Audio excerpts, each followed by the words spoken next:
They baked these cakes in a circular fashion to show the circular route the wise men took to avoid Herod finding the baby Jesus or the Christ child. In the early cakes, a pea, a bean, or even a coin was hidden in the cake, and the person that discovered the pea, bean, or coin was thought to have good luck in the coming year and was required to prepare the feast the following year.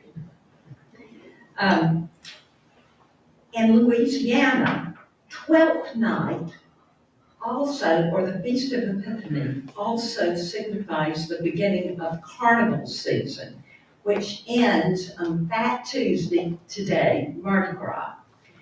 The bean, the pea, the coin has been replaced with the baby, which represents the Christ child. Normally in Louisiana, the person who finds the baby or the Christ child is thought to have good luck in the coming year. I didn't want to put the baby in the king cake because I was afraid that the person who found the baby might have a cracked tooth or need to be rushed to the hospital. So the baby is beside the king cake, if you see on the table. Now, in Louisiana, they decorated the cakes in 3 colors. Gold to represent power, green to represent faith, and purple to represent justice. You will note in our reading the book today, they talk about the children celebrating Mardi Gras in the book, and they talk about the residents coming with ribbons attached to their wheelchairs and their bikes, and the ribbons were, they said, passing in a fury of green, gold, and purple. So you now know what the colors symbolize.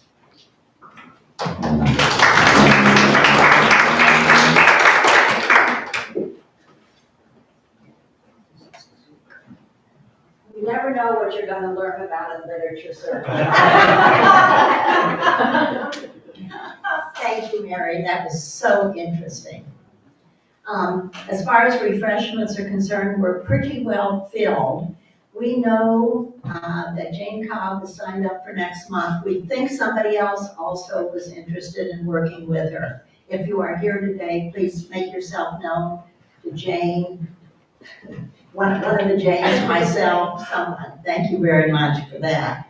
We always have such good refreshments.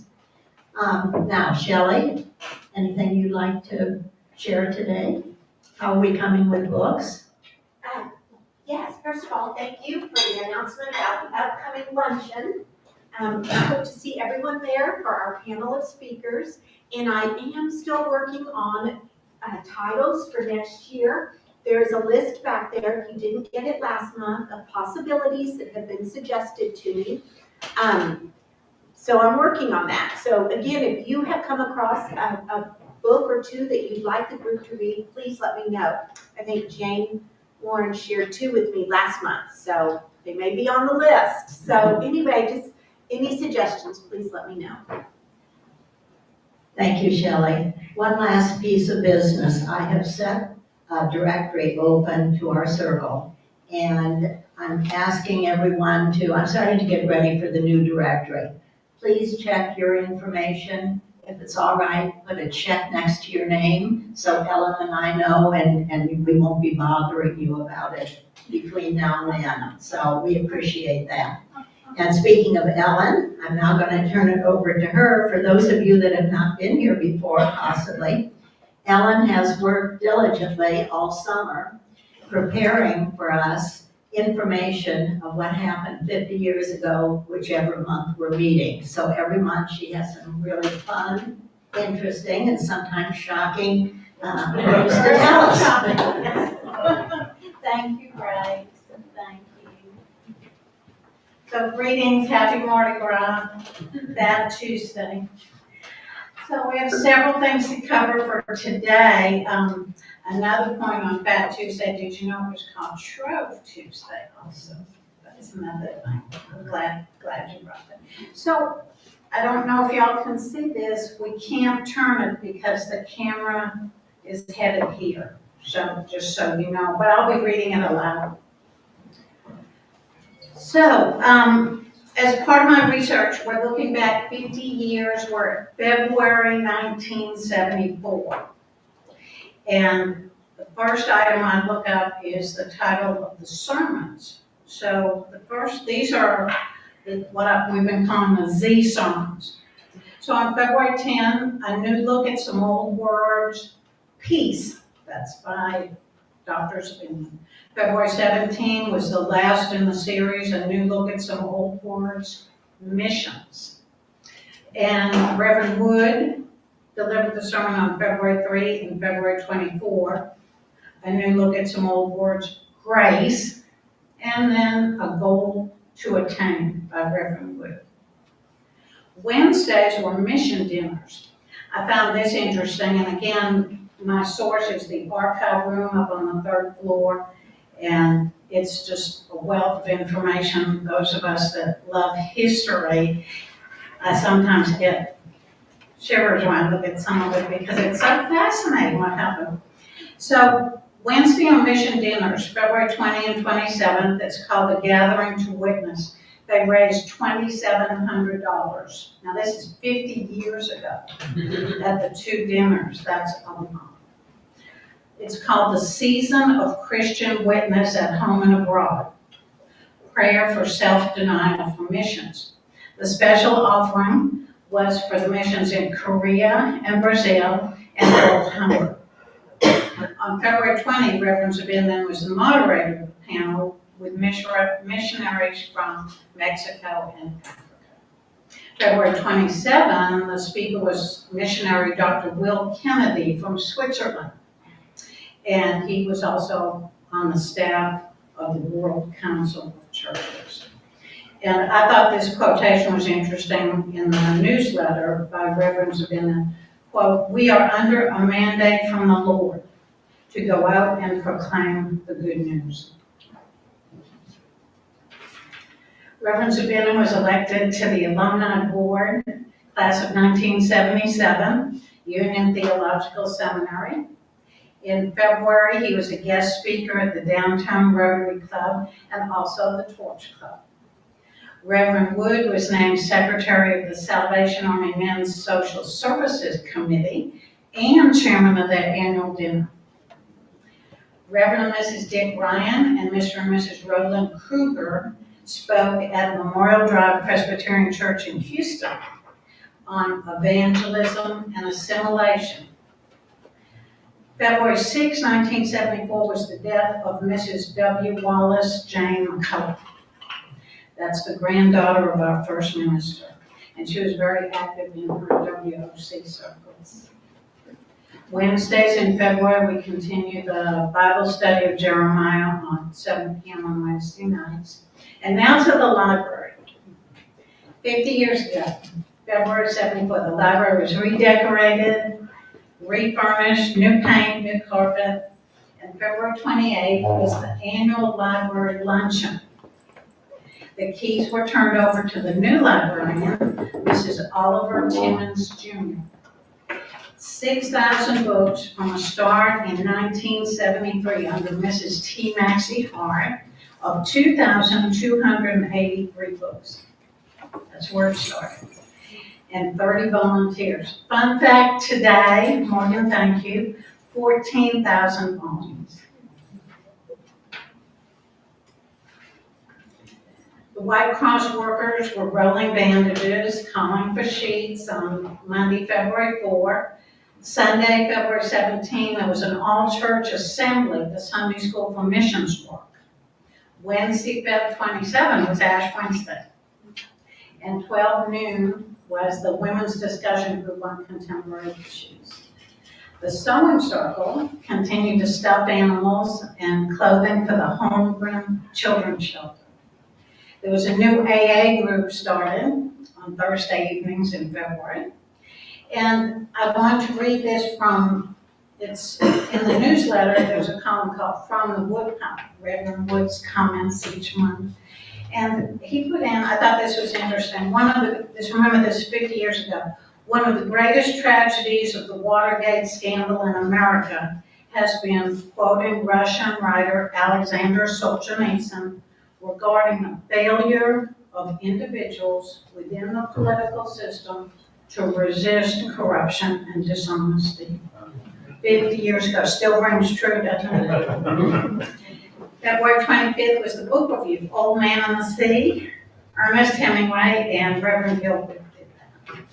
So a peek outside FPC, San Antonio's Mayor Charles Becker, Governor Adolph Briscoe, Senators Tower and Benson, Nixon, still our 37th president for now. February 6th, and you've heard Watergate unfolding every month. So what happened in February was the House voted, hold on.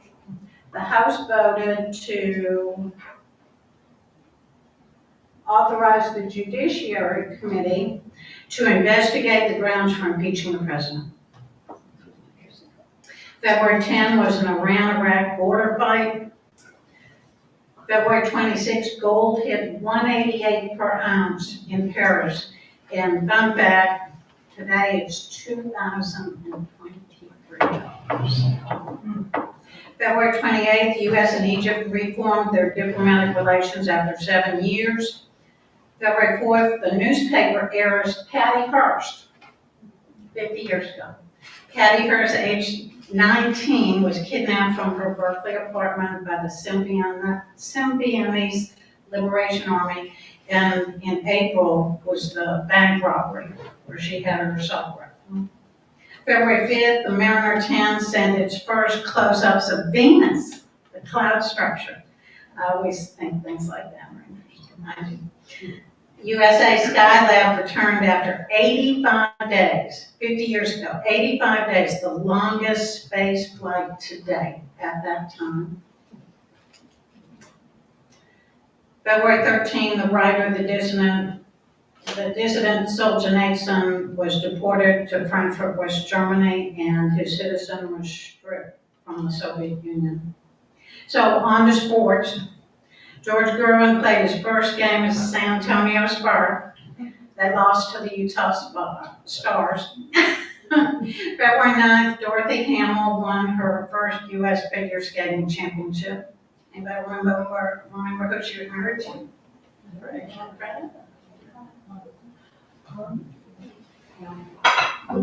February 16th, I'll put him in. Think about it. February 17th, Richard Petty won his 5th Daytona 500 and back-to-back titles, 73, 74. February 20, Gordie Howe, at age 45, came out of retirement to win the World Hockey Association MVP on a $1 million contract with the Houston Aeros. And just a fun fact on that, today's hockey, I love hockey. Hockey vocabulary, the Gordie Howe hat trick is a goal, an assist, and a fight. So that's the Gordie Howe hat trick. So on to February 7th, Blazing Saddles. I know you remember that. That's Mel Brooks' premiere, that classic, 50 years ago. And the two songs, Barbra Streisand, The Way We Were, and Olivia Newton-John, Let Me Be There. And thank you all so much for joining me on this trip down memory lane, the whole notion of words are important and history is important. But thank you all very much.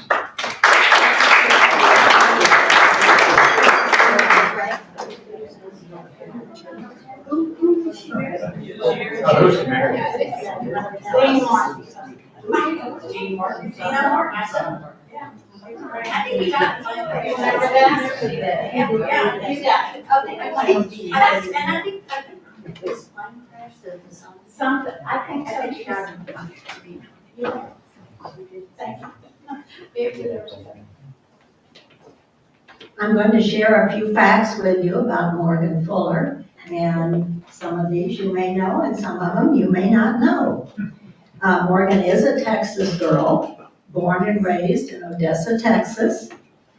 But from there, her education took her over to the Southeast. And she and Bob met while she was majoring in chemistry at Washington and Lee University in Lexington, Virginia. She received her master's in chemistry from the University, she received her master's, Washington and Lee is where she started, and then she got her master's from the University of Virginia. At this point, she and Bob got married. And you know, I can't help but think, gee whiz, if lessons in chemistry had been on our book list, I'd love to get her comments.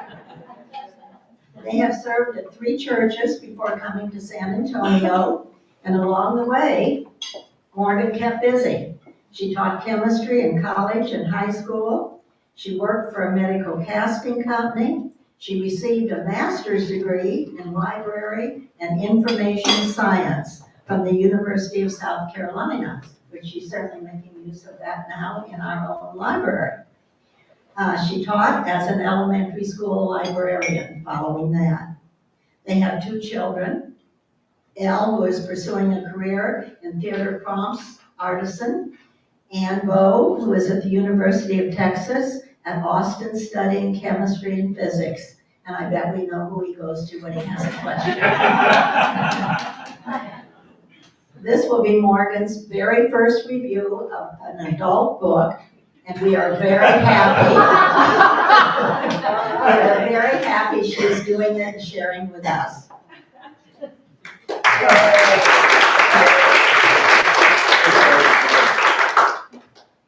Thank you. As a disclaimer, that is versus children's books. Thank you for having me again. Morgan Fuller. I'm here to review The Second Life of Mirielle West by Amanda Skenandore. It's really nice. I really got my feet wet by coming to other literature circle presentations and following the footsteps of Martha Smith, Ann Smith, Tripp Stewart, and thank you for your unwitting guidance in my preparation for today. So I asked myself a question, why do we read? And in this case, it's because you were asked to do the book review. We read for entertainment, for escape, for enjoyment, for information, for emotion, for recommendation. Your reason may be any or all of these. In fact, attributed to C.S. Lewis was, we read to know we're not alone. And so what I like about this literature circle format in particular is the lack of expectation for everyone to have read the book in advance of the book being reviewed. So it's less of an in-depth summary or group discussion and more of a teaser, leading people to decide whether they might like to read the book after the review or not, depending on the quality of the review or the quality of the book they sense. So let's get started. I'm going to start with just the basics, the genre, and a general synopsis of the book at hand. This is a work of historical fiction. Though the characters themselves are fictional, the book is about an actual place and a period in time in America. As for setting, it begins in 1926 Los Angeles, but then takes us immediately to Louisiana. As a synopsis, imagine being a young socialite in Hollywood in the 1920s, married to a silent picture movie star, going to exclusive parties and events and premieres, despite being in the throes of Prohibition, which, for that class, it seemed to hardly exist. Imagine life as a young mom with 2 young ones at home, but having the luxury of a full-time nanny. Imagine living a glamorous life and being ripped unceremoniously away from this life and all you know, with a diagnosis of leprosy. This is how The Second Life of Mirielle West begins. So let's introduce you to the setting, the actual place where this takes place and that actually exists in the U.S. In 1892, the state of Louisiana passed a bill that required the forced quarantine of all leprosy patients. Leprosy at that time, though poorly understood, was much feared, in part because of the book, Ben-Hur, A Tale of the Christ, which was published in 1880 and quite popular, and because of certain accounts from the Bible. 2 doctors known for their work with leprosy established the Louisiana Leper Home as, I quote, a place of refuge, not reproach, a place of treatment and research, not detention, and brought in the nuns with the Catholic Daughters of Charity as the nurses and caretakers of the property. The home opened in 1894 to house 5 men and 2 women from Louisiana with leprosy. Now, leprosy itself is a slow developing disease with symptoms showing anywhere from 1 year to 20 after infection.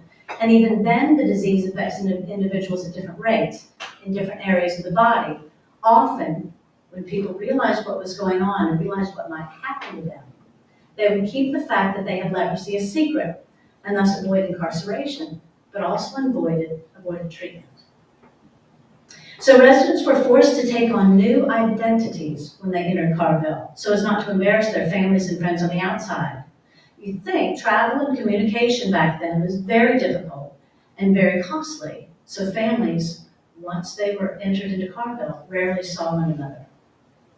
Now, the location of Carville itself evolved from Native American hunting grounds to an abandoned sugar plantation and was found in a tight bend of the Mississippi River, somewhere between Baton Rouge and New Orleans. It was originally known as Indian Camp, then Island, Louisiana, but that became too difficult. So the local, they started naming it Carville in 1909 from the local postmaster, Mr. Carville.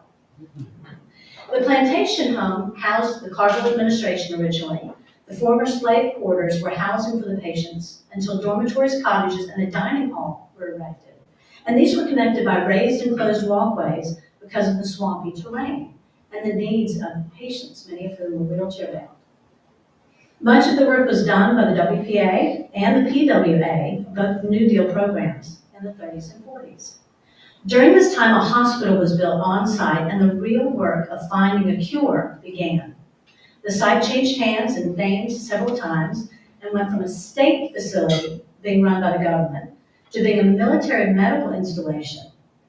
Despite the fact that a cure for leprosy was discovered in the 1940s, which consisted of sulfone drugs and a multi-year regimen of inexpensive antibiotics, many of Carville's residents lived out their years on site, even as recently as 2015. Carville is currently a Louisiana Army National Guard Readiness Center. It hosts summer camps for troubled youth, and it's home to the National Hansen's Disease Museum, which is apparently well worth a visit. So let's talk a little bit about the condition that sent people to Carville, leprosy. Leprosy is a long-term infection caused by the bacteria Mycobacterium leprae, or even Microbacterium lepromatosis, which was discovered under the microscope in 1873 by a Norwegian scientist by the name of Gerhard Hansen. And now the disease bears his name, Hansen's disease. And that's not only to give it a name, but to give it a name other than that which causes such stigma. It is a bacterial infection similar to TB, tuberculosis. But I learned this in speaking with a medical professional, that instead of attacking warm areas of the body, like TB does, the core, the lungs, and the heart, Hansen's disease attacks the cold areas of the body, the extremities, the eyes, the ears, the nose, the skin, the upper respiratory tract, and particularly the nerves, causing nerve damage and loss of sensation. And it can progress from simple lesions on the skin to the physical deformities like the claw hand, and both smooth and rough lesions found on different parts of the body. Now, I spoke briefly with our very own Bill Parsons, Mary Leslie's husband, and he actually, as a medical resident, did a dermatology rotation at Carville back in 1979 for 4 to 5 days. I mean, he saw many cases of Hansen's disease there, but at that point, there was a cure. But Bill remembers a little town for the residents with a theater, a soda fountain, dining hall, dormitories, a hospital, just like you read in the book. What started as a home for residents of Louisiana then became the quarantine site for those with leprosy from around the country. And after the Vietnam War, which is when Bill was there, he saw many Vietnamese families who lived there together on site because they contracted the disease and brought it with them. We now know that 95% of people who are introduced to the bacteria have natural immunity. Contrary to formerly popular belief, leprosy is not easily spread, and only after extended contact, and usually via nasal droplets, and someone be infected. If you've seen recently, there are headlines of leprosy cases reported in Florida, which should not alarm us because there are about 200 reported cases each year in the US. And again, it's easily treatable for those who go and get treatment. The largest concentration right now of leprosy cases are typically in Brazil and India. So let's talk a little bit about the life at Carville that Mirielle West, our heroine, lived through. So this is a fictional story of a young woman who was taken to what was then called the United States Marine Hospital number 66, the National Leprosarium of the United States at Carville, Louisiana, back in 1926. But it's really a story of fear and grief and of loss. Loss of a life lived, loss of the many people who contracted the disease, loss of basic human rights and dignity in the incarceration of those with a disease that was poorly understood and surrounded by great stigma. But it's ultimately a story of hope and resilience and love. So the residents of Carville worked to make it a community as best they could. Most of the residents lived there for years, and many never left. They died there. They had daily treatments depending on the severity of their conditions, and took doses of awful thick chalmugra tree oil by syringe and later orally, all in an attempt to slow the disease before the cure was discovered. And those who read the book know all about the chalmugra oil. Despite their infirmities, many of the residents had jobs around the colony, making a little money to spend at the canteen or to order from the Sears and Roebuck catalog that lived right under the counter there. Now, orders were slow, deliveries were slow, life was slow at Carville. Though at first reluctant, even Mirielle found work in the infirmary, hoping desperately to find a cure that would help allow her to return home to her family. In fact, it was the director of the colony who, after Mirielle got into a little trouble, said to her, "There are two types of patients at Carville, those who count themselves among the dead, and those who have the pluck to claim their place among the living. The choice is yours." So in the book, you'll find what choice she made. The residents at Carville started clubs, they threw parties, they put on parades, they tended gardens, all in the hopes of maintaining a sense of normalcy in a not so normal environment. So a little about the author, Amanda Skenandore. The author is not only a writer, but a nurse, and it just so happens she's a nurse of infection prevention. She received the recommendation, write what you know, but said that she approaches that with caution, lest the writer inject certain assumptions and prejudices from their work into the written work. And so for her, research is important. She spent a lot of time at Carville. She spent a fair amount of time researching the different biographies from people who lived at Carville and had relationships with them, with the doctors, just finding out more about what life was truly like here at Carville, a place that most of us have never heard of. It just so happened I read another of her titles before this called The Nurse's Secret, which was sort of tangentially about the first American School of Nursing in New York City. So she obviously has that lean towards medical type books, but they've both been really good. I know she's written two others. She wrote this book after reading about Carville while doing research in her local library. She came across a book titled Carville, Remembering Leprosy in America, and was fascinated by the plight of those affected with leprosy in the US. This was about a time in American history about which she was not formally aware. So I know that some are a little critical of her writing style. In fact, after the first draft, she was sent back by her editors to entirely rewrite the first draft of her book. So I can't imagine that process, but I think she ended up creating an interesting and innovative narrative around the character that you can at least grow to like, if not love, for her pure tenacity. So a couple quotes from the author that I found in interviews with her. She said, as a writer of historical fiction, I'm a firm believer that understanding our past is essential for creating a better and more just future. She said, I'm drawn to the experiences of women and others whose voices seldom make it into history textbooks. I'm a sucker for a little romance.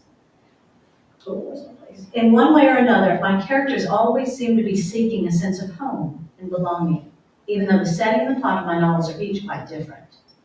And when she was asked how COVID affected the writing of this book, which was published in July of 2021. She said, "The pandemic gave me a greater understanding of the fear and desperation people experience when facing a life-threatening disease. I also got a first-hand taste of the loneliness of isolation." So she was finishing the book right as the pandemic began, and the book, as in real life, the characters were dealing with quarantine, forcible and otherwise, and our fear of illness and of the unknown. She took from that Americans and people in general are resilient, and if they got through leprosy, then so too can we get through our hardships. I think they'd like to imagine that we ourselves would or could be brave and thoughtful and even noble and resilient in the face of a similar situation, but who's to say? So with leprosy, I mean, imagine what you think of when you hear the word leprosy. There's a stigma surrounding the disease.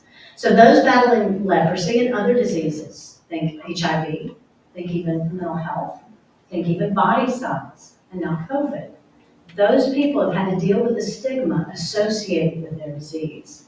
So sociologists actually define stigma as the social devaluing of people who possess a trait seen as negative or deviant, such as a physical or mental disability, or even an ethnicity, or in this case, leprosy.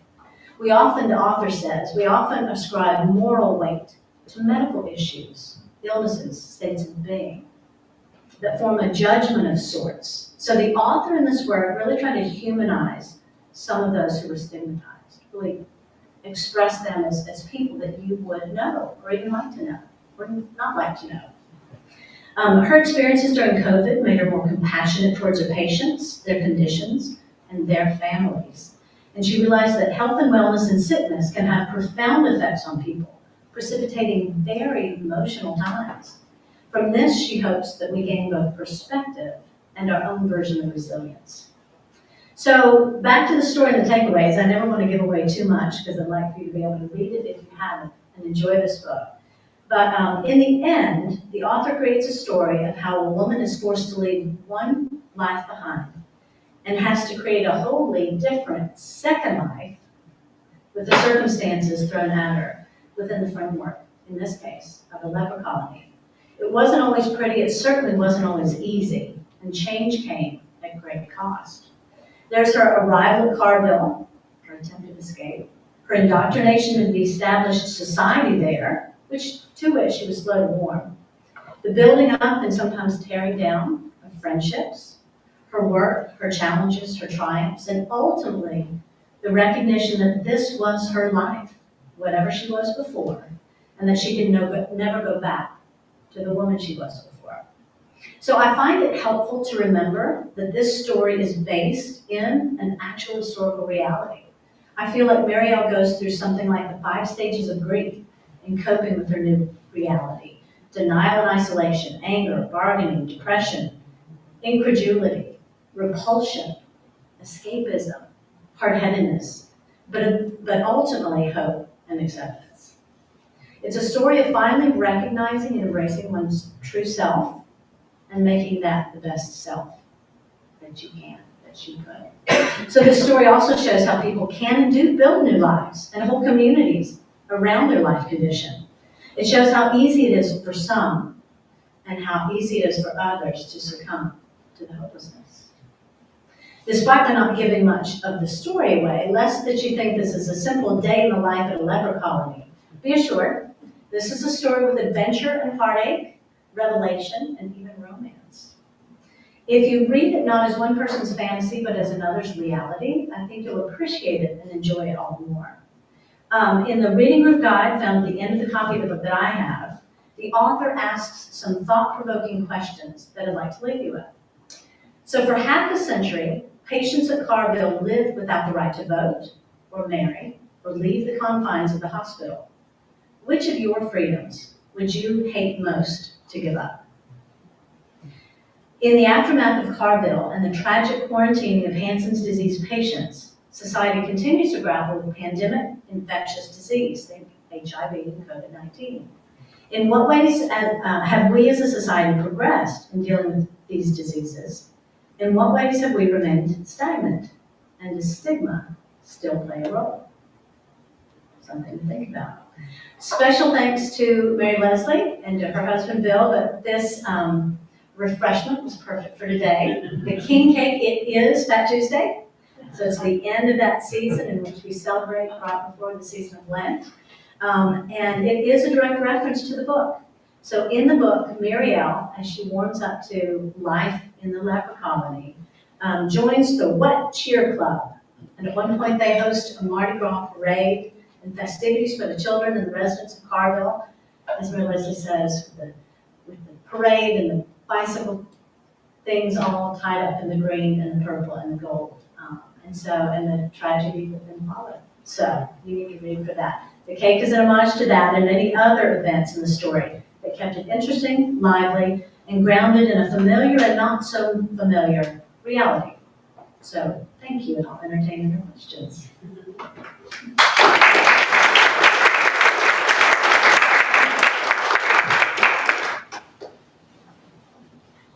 Yes.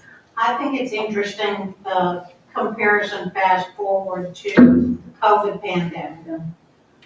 I think that's very interesting to line those two up against having read the book and what happened and the feeling of isolation. We all felt that during the pandemic, and how did we cope with it, and how some people misbehaved.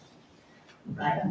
There were several attempts from Carville, in fact, that's how it came to light for the, there was a man who escaped Carville, went to DC, and petitioned to be heard, to be a spokesperson for the people who were being held at Carville, and really get some legislation passed that helped them live better lives.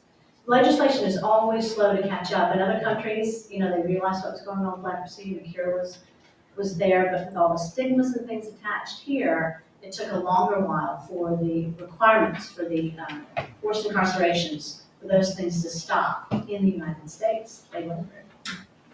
So, yeah.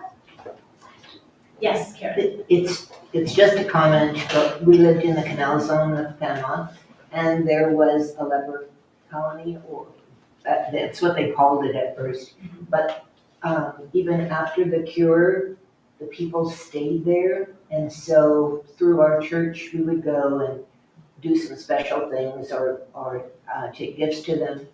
And later, my husband went several times with our dog, which was a Labrador Retriever, and the people that were left there in the beginning of the 90s that we saw had, I guess, chosen to stay there.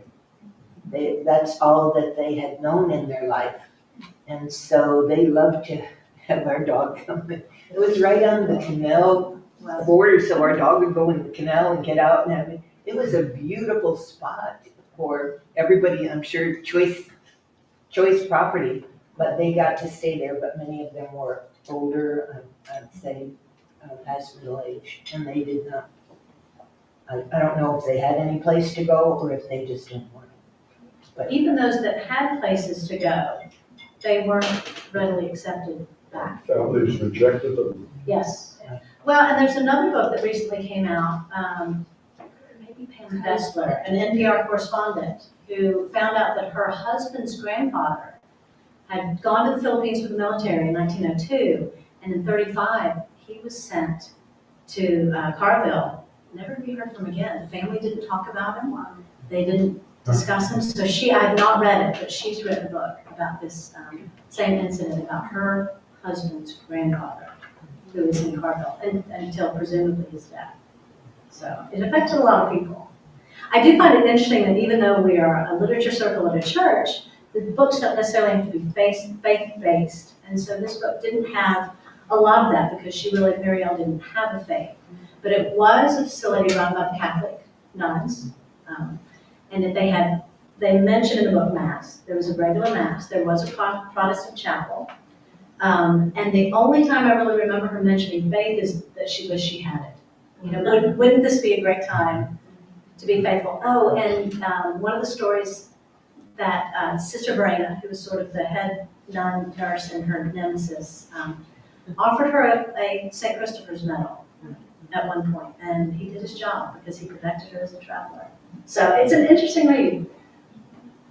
Yes, About how, at its height, what was the magnitude of cargo? I mean, like approximately 1,000, less than that? I read that someplace. I think they had several hundred on site. They treated several thousand over the course of 1890, whatever it is.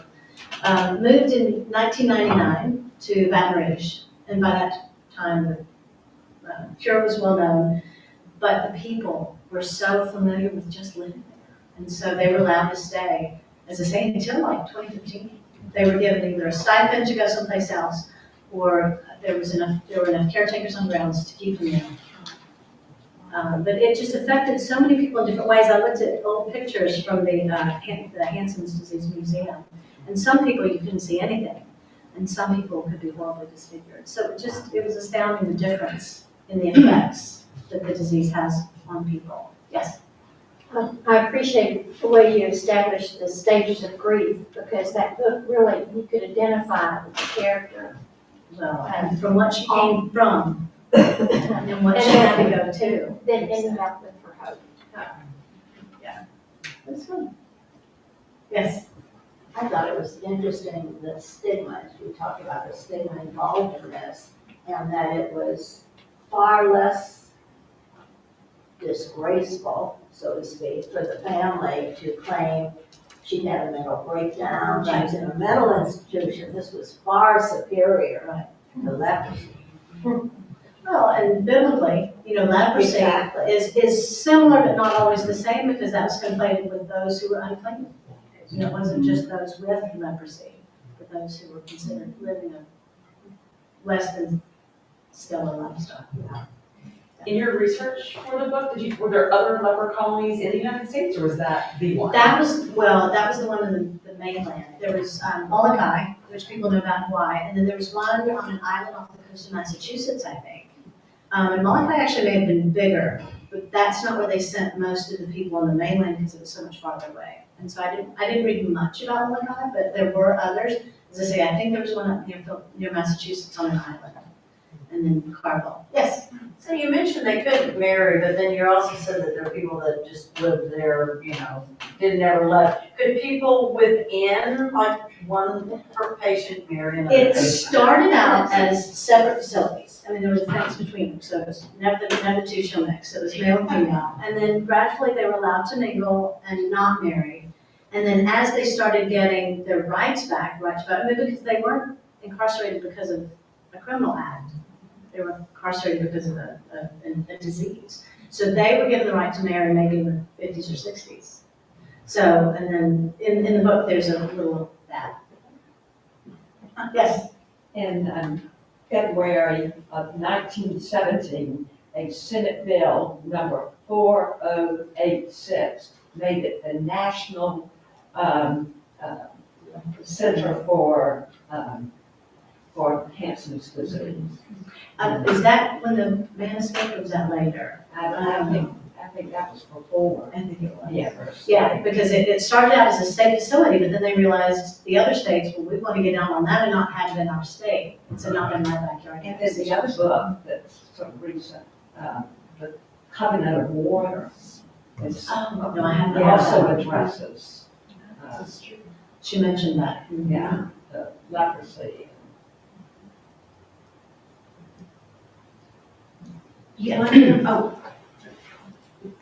wonder about the grief of the families, which was touched on a little bit from her daughters, but these family members were just plucked out overnight from their lives, never to be seen or heard from. I guess they could correspond with them, but it was such a secrecy there, I guess, of the stigma of leprosy. The family didn't want that. So what a, it's like they disappeared overnight. They did. Island in Often. Hawaii. Well, and back then there was, mail was slow. And apparently the letters going out, because of the fear of the disease, they actually had to disinfect them. And that means they ran them through a burner, and sometimes they would accidentally be incinerated. So even some of the letters going out didn't quite make it out. And the letters coming in were slow. And there were no phones, phone calls were expensive, and so you How old were the youngest? there was, well, it's interesting in the story, you meet some of the children, and so I guess Jean, she meets, when she first gets there, 9? She was 7, I She was think. 7. When Mirielle gets there, she meets Jean, who's a 7-year-old, who's been there for 3 years. So she was dropped off by her family, who never came to visit, but lived in Louisiana, never came to visit. So there was a school. It's interesting, they also mentioned that Carville was probably integrated long before the country. Because of the smallness of the community, in this book, she creates 2 little black sisters who are there, who were in the school with Jean and some of the other children. But they had a school, they had to take care of everyone who was there. She mentions the Mexican Club. So there were enough people there to form a Mexican club. And so they each had their own sort of places in the community that they formed, and they formed a whole new life, a whole new town, a whole new existence together, because they didn't go anywhere else. So, anyone else? Yes, The hope for a cure. I think that was very emotional. right. And we feel that today when we know people who need a cure. Right. Well, and it's there that you kind of wish there were more of a faith element, that there could be the prayer for one. But that aside, I think, and it's interesting because in Mirielle's case, hope was sort of fleeting at first. When she said, well, apparently the gold standard for getting out was you would have skin tests done. Then you'd go through the treatment and you'd have skin tests done. And if you've got 12 bacteria-free skin tests, then once a month, then you could go. And she said, well, how long have you been waiting? She did a poll. Years. Yeah. And they really just never left until the cure was discovered. And the cure not only helped cure the bacillus, but helped their treatments, helped relieve some of the symptoms. You can't reverse loss of limb or anything like that, but some of the skin lesions and things were actually reversed by the treatments, which was great. So there's real comfort there, but that took a while. That was after. Yeah. All right. Anyone else? Yeah. Thank you.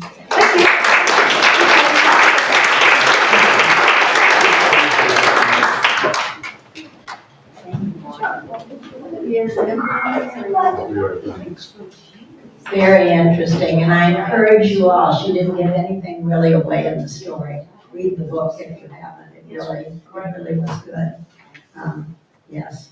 Next month, we are on March the 12th. Jane Hansen will be back with us, and she's reviewing Sandcastle Girls. In the meantime, have a wonderful Valentine's Day tomorrow. And it is Ash Wednesday tomorrow. I know you're all aware of that. So, yes. So thank you so much for coming. Don't forget to check the directory and see if your information is correct. Have a good week. Thank you.